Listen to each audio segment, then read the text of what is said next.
السلام علیکم ورحمۃ اللہ وبرکاتہ۔ آج میں آپ کے ساتھ ایک بڑی اہم چیز ڈسکس کرنا چاہتا ہوں۔ کیا کسی ایک حدیث صحیح بخاری کے اندر ہو یا صحیح مسلم کے اندر ہو، اس کو بنیاد بنا کر کیا کوئی چیز قابل عمل ہو جاتی ہے؟ میں آپ کے سامنے سورۃ بقرہ کی ایک آیت پڑھوں گا۔ بسم اللہ الرحمن الرحیم۔ مثال کے طور پہ یسألونک عن الخمر والمیسر قل فیہما اثم کبیر ومنافع للناس وَإِثْمُهُمَا أَكْبَرُ مِن نَفْعِهِمَا۔ کوئی اس میں آؤٹ آف کانٹیکسٹ بات نہیں ہے۔ اے نبی صلی اللہ علیہ وسلم، آپ سے سوال کرتے ہیں شراب اور جوئے کے بارے میں، مفہوم ہے؟ آپ ان سے فرما دیجئے اس میں فائدے بھی ہیں، نقصان بھی ہیں، لیکن اس کے نقصان اس کے فائدوں سے زیادہ ہیں۔ اب کیا اس کی بنیاد کے اوپر کہ قرآن میں لکھا ہے شراب اور جوئے کے فائدے ہیں، کیا یہ قابل عمل ہو سکتا ہے؟ اصل میں یہ جو آیت ہے نا، یہ مکی آیت ہے۔ مدینہ کے اندر جا کے شراب حرام ہوئی تھی، پہلے حرام نہیں ہوئی تھی۔ اسلام بتدریج نازل ہوا ہے۔ ہم اسی طرح سے بہت ساری احادیث کے اندر اللہ کے نبی صلی اللہ علیہ وسلم نے ایک جنگ میں گھوڑے کی اجازت دی، گھوڑے کا گوشت کھانے کی اجازت دی، موتا کی اجازت دی، لیکن وہ اعمال بعد میں منسوخ ہو گئے۔ کسی عذر کی وجہ سے آپ نے کھڑے ہو کر پیشاب بھی کیا۔ ابھی صحیح بخاری کے اندر ہمیں بہت ساری روایات ملتی ہیں، صحیح احادیث میں ملتی ہیں۔ امام بخاری کو کوئی بھی حدیث صحیح سند کے ساتھ مل گئی، انہوں نے اس کو اپنی کتاب میں نقل کر دیا۔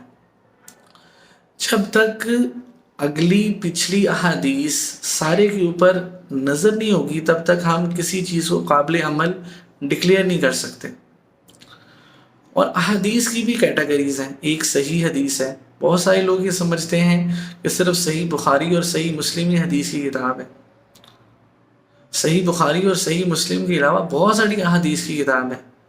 امام ترمذی کی سنن نسائی ہے، امام مالک کی موطا امام مالک ہے، امام بہقی کی امام بہقی ہے، امام طبرانی کی امام طبرانی ہے، امام ابی داؤد کی امام ابی داؤد ہے۔ مشہور 6 ہیں، لیکن اس کے علاوہ چھوٹی بڑی بہت ساری حدیث کی کتاب ہے۔ تو کسی بھی حدیث کی کتاب میں حدیث مل سکتی ہے۔ اب رہی بات، حدیث کی 3 جنرل کیٹیگریز ہیں، ایک صحیح، ایک ضعیف، ایک موضوع۔ موضوع حدیث تو کنفرم وہ حدیث ہے جو من گھڑت ہے، اور محدثین نے اس کو الگ کر دیا کہ ہم موضوع حدیث قابل عمل ہے ہی نہیں۔ اب بہت ساری احادیث ہیں جو ضعیف ہیں۔ اب ضعیف حدیث کو محدثین نے موضوع میں کیوں نہیں لکھا؟ وہ چاہتے تو ساری ضعیف حدیث کو موضوع میں لکھ سکتے تھے، کیونکہ بہت ساری ضعیف حدیث ایسی ہیں، بہت ساری، جن میں اللہ کے نبی صلی اللہ علیہ وسلم کی کئی قیمتی ہیرے موتی ہیں، اور وہ قریب تھا کہ بالکل صحیح ہیں، قریب تھا کہ بالکل صحیح ہیں۔ راوی میں سے ایک راوی ہلکے سے بھی کوئی شک ملا تو امام بخاری، امام مسلم نے اس کو اپنی کتاب میں نہیں لکھا، لیکن قوی امکان ہے کہ وہ حدیث بھی بالکل ٹھیک ہے۔ ہاں، ہم ضعیف حدیث کو تب نہیں کنسیڈر کریں گے اگر وہ کسی صحیح حدیث سے ٹکرا رہی ہے۔ اگر ضعیف حدیث کسی قرآن کی آیت سے ٹکرا رہی ہے تو ہم ضعیف حدیث کو نہیں لیں گے۔ لیکن اگر ضعیف حدیث ہمیں کثرت کے ساتھ مل رہی ہے، یا وہ کسی قرآن کی آیت سے یا صحیح حدیث سے نہیں ٹکرا رہی، یا فضائل کے طور پہ، جیسے نماز پڑھنا تو فرض ہے، حدیث ضعیف ہے لیکن اس میں نماز کی بہت بڑی فضیلت لکھی ہوئی ہے، قرآن پڑھنے کی بہت بڑی فضیلت لکھی ہوئی ہے، اب نماز پڑھنا ہے میں کوئی وہ شک نہیں ہے، تو اس حدیث کو بالکل فالو کیا جا سکتا ہے۔ تو بالکل ضعیف حدیث سنتے ہی ضعیف اور اس کو سائڈ پہ کر دینا جیسے یہ موضوع ہے، تو اگر وہ صحیح ہوئی تو کیا یہ انکار حدیث کی شکل نہیں ہے؟ کہ اگر بالفرض اللہ کے نبی صلی اللہ علیہ وسلم نے وہ بات کہی ہے اور میں نے اس کو سائڈ پہ کر دیا، تو کیا منکرین حدیث پہ تو یہی ہے؟ تو اس وجہ سے جو ہے، جو ضعیف حدیث کی احتیاط ہی، ہاں، اور جس نے اللہ کے نبی صلی اللہ علیہ وسلم کی طرف سے ایسی بات کو منسوب کیا جو آپ نے نہیں کی، وہ اپنا ٹھکانہ جہنم میں بنا لے، یہ حدیث ہی بالکل ہے۔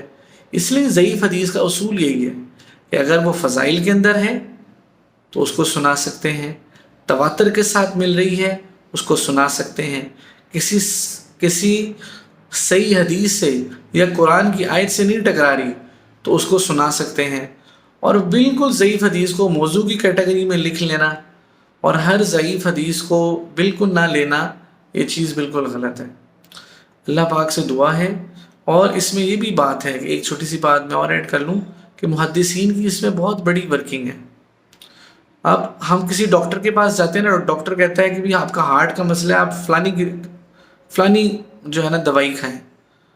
اب ہمیں چونکہ انیٹمی کا پتہ نہیں ہے، ہم اسے ریفرنس نہیں مانگتے، لیکن حدیث کے اندر ہم کیا کرتے ہیں جی ریفرنس، نہ ہمیں صحیح حدیث کا پتہ، نہ ہمیں ضعیف، اکثر کو نہ ضعیف کا پتہ، نہ موضوع کا پتہ، نہ یہ پتہ کہ بہت ساری چیزیں پہلے قابل عمل تھی، صحیح حدیث میں ہیں، بعض قرآن میں ہیں، لیکن اب وہ قابل عمل نہیں ہیں، نہ اس پہ صحابہ کا عمل پتہ، تو ہم لوگ خود ہی محدث بن جاتے ہیں۔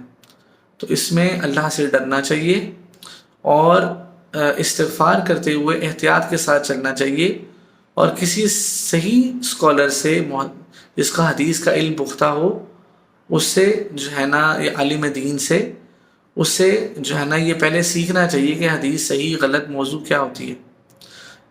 اللہ سے دعا ہے اللہ مجھے آپ کو عمل کی توفیق نصیب فرمائے۔